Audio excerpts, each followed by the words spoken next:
Hi everyone. हम जा रहे हैं आगरा की मार्केट्स की तरफ। तो आपको आगरा की मार्केट्स दिखाते हैं कि यहाँ पे क्या क्या चीज़ें मिलती हैं। अच्छा, यहाँ पे मैंने सुना है कि लेदर शूज़ और लेदर की चीज़ें बहुत सस्ती मिलती हैं और काफ़ी अच्छी मिलती हैं। एक अंकल बता रहे थे कि अच्छे खासे लेदर शूज़ 1000 रुपये में ही आ गए थे। तो थोड़ा जाके एक्सप्लोर करते हैं, अदरवाइज सारे आइटम्स तो आजकल वैसे ही बहुत महंगे हो रहे हैं। ये ताज होटल के हैं भाई पेट, मिस्टर मैक्स।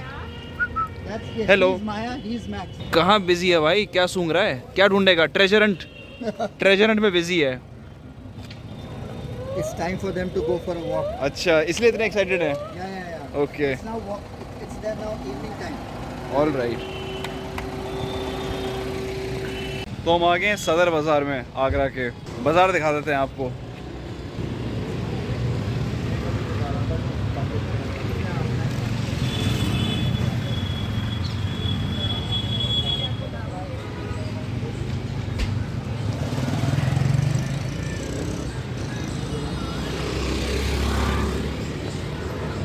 अरे यहाँ काफ़ी पार्किंग स्पेस है, यहाँ लगानी चाहिए थी कार, पता नहीं था इसके बारे में। अच्छा, ये एक जगह है, डावर शूज़ बहुत फेमस है, यहाँ चल के देखते हैं।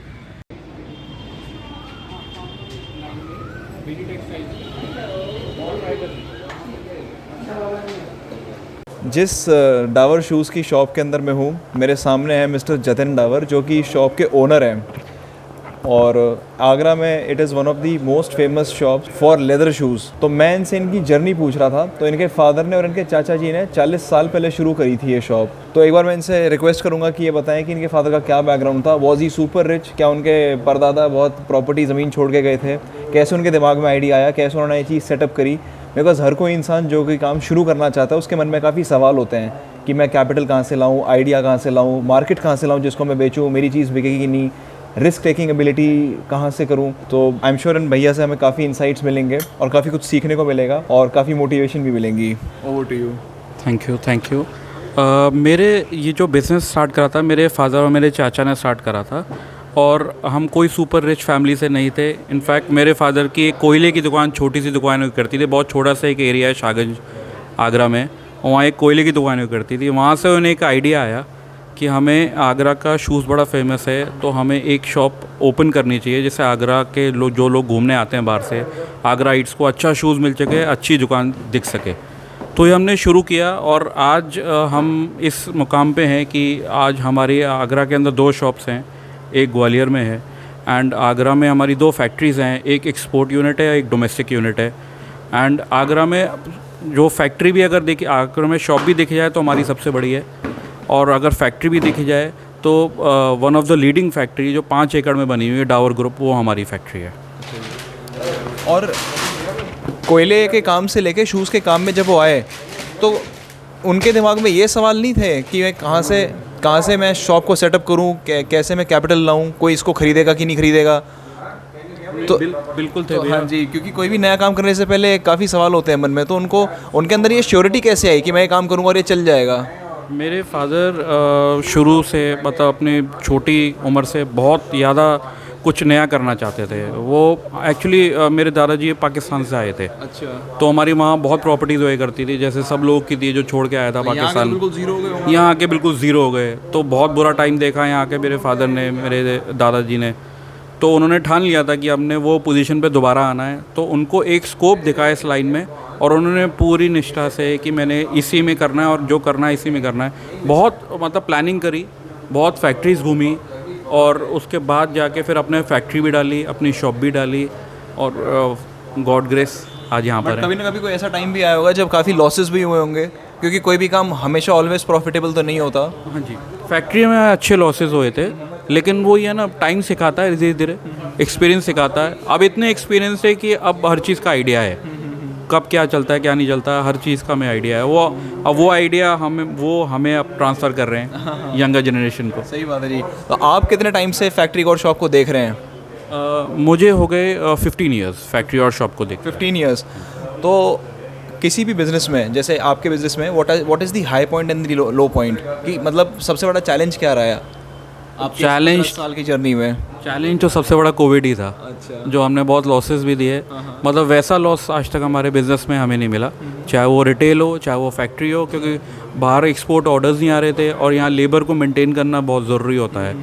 तो वो सब हमें एक लॉस था, बाकी एज सच लॉसेस तो हमने टच वुड अभी तक ऐसा कुछ नहीं। बट आज के ज़माने में बहुत कंपटीशन है हर फील्ड में। जैसे ये MTNL आइडिया, इनकी हालत ख़राब होगी जब से रिलायंस जियो है। तो आपकी फील्ड के अंदर कोई बड़ा प्लेयर नहीं आ रहा, कोई कॉम्पिटिटर? आप अगर कंपटीशन आएगा तो आप कैसे उसके साथ डील करते हैं? नहीं, हमारी लाइन में तो कंपटीशन पिछले 20-25 साल से बहुत आया है। जब हमने नई शॉप ओपन करी तब तो कोई नहीं था आगरा में अच्छा करने वाला। तो लेकिन कंपटीशन इज़ ऑलवेज हेल्दी। वो हमें प्रमोट करता है कि हम और अच्छी क्वालिटी करें, और कस्टमर क्वालिटी से ही आता है, प्राइसिंग से या किसी चीज़ से नहीं आता। अगर चीज़ चलेगी, चीज़ अच्छी है, तो कस्टमर दोबारा लौट के आएगा। वर्ड ऑफ माउथ से? बिल्कुल, वर्ड ऑफ माउथ ही काम करता है। Okay, any suggestion for aspiring entrepreneurs कि किसी को अगर अपना काम शुरू करना है तो आप उसको क्या सजेशन देना चाहेंगे? मैं तो यही कहूँगा, बस जो आपको काम अच्छा लगता है बस उसमें इंटरेस्ट लेके करिए। फॉर द सेक ऑफ नहीं करिए, इंटरेस्ट लेंगे तो वो ज़रूर आप कामयाब होंगे। Thank you. So the reason why I had this interaction with him was because in spite of owning 2 huge factories and 3 shops, 2 in Agra and 1 in Gwalior, ये खुद यहाँ काउंटर पे खड़े होके बिलिंग कर रहे हैं। ये देखो पर्ची पे बैठ के सारा मैनुअल काम कर रहे हैं। मतलब ऐसा नहीं है कि फादर ने सब कुछ सेटअप कर दिया है तो ऊपर से सुपरवाइजरी रोल कर रहे हैं और सारी दुकान दूसरों के भरोसे छोड़ रखी है। So I saw his level of involvement, तो मुझे लगा कि मैं इनसे इंटरेक्शन करूँ। Thank you so much. Thanks a lot Jatin भैया। Thank you. I will take your leave. All right. Next shop है ये पंछी पेठे की, जो कि बहुत फेमस है आगरा में। और आगरा में अगर आप लोग आओगे तो आपको पता नहीं चलेगा कि कौन सी पंछी पेठा की शॉप ओरिजिनल है और कौन सी कॉपीड है, क्योंकि अपनी दुकान चलाने के चक्कर में हर कोई इनका नाम यूज़ करता रहता है। तो इस चीज़ को अवॉइड करने के लिए इन्होंने न्यूज़पेपर में एक वार्निंग निकाली थी ट्रेडमार्क और कॉपीराइट की, और उसकी कटिंग इन्होंने यहाँ रख रखी है। इसमें इन्होंने मेंशन किया हुआ है कि ओरिजिनल ब्रांचेस कहाँ कहाँ अवेलेबल हैं, और ये वैराइटीज़ हैं पेठे की जो अवेलेबल हैं, देख सकते हैं आप लोग। मैं चाहता था कि पंछी पेठा के जो ओनर है मैं उनसे इंटरेक्ट करता और उनसे पूछता कि उन्होंने ये ब्रांड कैसे बिल्ड करा, बट वो मेन शॉप पे हेडक्वार्टर में और किसी भी ब्रांच में कहीं पे भी नहीं रहते हैं, वो घर पे ही रहते हैं। कभी कभार विज़िट करने के लिए वो हेड ऑफिस में या किसी एक ब्रांच में चले जाते हैं। So he is not available, but चलो कोई नहीं। आप लोगों को पेठे की मिठाई तो दिखाई दी मैंने। लो भी पेठे की मिठाई ले ली मम्मी ने फाइनली। ओह इतना बड़ा बैग, क्या क्या ले लिया? मिठाई ली है और दाल मोठ यहाँ की फेमस है। दाल मोठ अच्छा अच्छा अच्छा। कौन सा फ्लेवर लिया है? वैरायटी तो बहुत थी। एक मल्टी वैरायटी वाला है। अच्छा, मुझे लगा मल्टी विटामिन बोलोगे। नहीं, मल्टी वैरायटी का पेठा है, उसमें 4-5 तरह के वो हैं। अच्छा, पेठा असॉर्टेड है। असॉर्टेड है, वो लिए और दाल मोठ लिए और केसर पेठा लिया है। होटल रूम में जाके दिखाऊंगा जनता को। आगरा के सदर बाज़ार में एक चाट गली है जो कि बहुत फेमस है, वो दिखाता हूँ। भीड़ देखो, बाकी पूरी दुकानें देखो, और एक यहाँ देखो, भीड़ यहाँ ज़्यादा है। मतलब लोग कितने खाने पीने के शौकीन हैं। ये सारी चाट गली है, ये देखो। इसमें से ये old and famous shop Agra chaat house है। इसके बारे में बताते हैं कि ये काफ़ी फेमस और सबसे पुरानी है। हाँ, मेरे को पता था यही हो गया आप दोनों के दोनों चाट के सामने। शॉप्स के बीच में कंपटीशन इतना है कि हर बंदा बुलाया जा रहा है कि मेरी शॉप पे आओ, मेरी शॉप पे आओ। दिखाता हूँ, वो देखो, ये भाई साहब को देखो, देखो कैसे बुलाए जा रहे हैं सबको। और यहाँ पे भी भैया बीच बीच में बोले जा रहे थे कि आ जाओ आ जाओ, अभी चुप हैं। मुंबई की चौपाटी बनी हुई है। ये ज़्यादा अग्रेसिव है भाई साहब।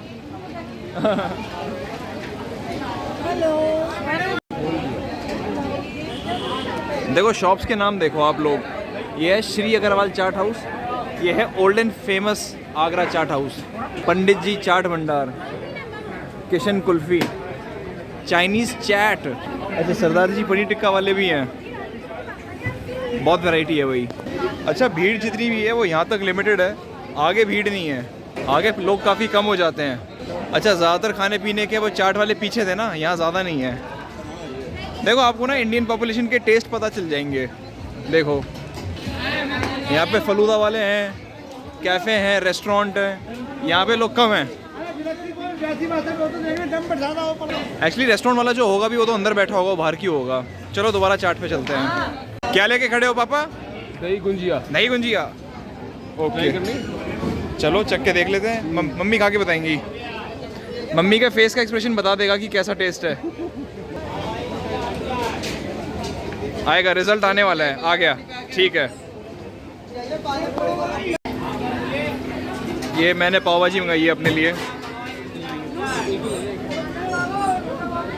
भाई भीड़ इतनी है, एक हाथ में पाव भाजी दूसरे हाथ में मोबाइल, गिर ना जाए।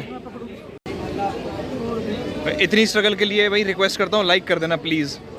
इनका बेस्ट चीज़ ये लगा मुझे कि हाँ। Is not much bothered about कि मुझे पहले पैसे दो, पहले टोकन लो। हाँ, हाँ। इज गिवन दी आइटम, हाँ, हाँ। आप आराम से खाओ एंड देन पे एंड गो। ओके। और ये दही पापड़ी मंगाई है पापा ने। एक बार होटल जाने से पहले एक स्पोर्ट्स शॉप की दुकान है जहाँ स्पोर्ट्स शूज़ मिलते हैं, तो पापा को वो चेक करना था, तो मुझे लगा अभी मैं भी देख लेता हूँ। सुना है कि वहाँ पे शूज़ थोड़े सस्ते मिलते हैं, चेक करके बताते हैं। इतनी गलियाँ हैं कि मैं तो उस शॉप तक पहुँच ही नहीं पाया। खैर पापा चले गए, वो कह रहे थे कि ज़्यादा कुछ है नहीं, तो वो वापस आ रहे हैं, तो मैं दोबारा गाड़ी के पास जा रहा हूँ। So finally we are back in the hotel room after a long hectic day. सुबह सुबह ताजमहल गए, फिर शादी अटेंड करी, उसके बाद थोड़ा सा रेस्ट करके फिर सदर बाज़ार गए, वहाँ पे शूज़ खरीदे, डावर वाले भैया से बात करी एंड पाव भाजी और चाट खा के अभी रात के 9 बजे हम पहुँचे हैं। चलो मिलते हैं नेक्स्ट वीडियो में, फिर अभी के लिए सिर्फ इतना ही। बाय।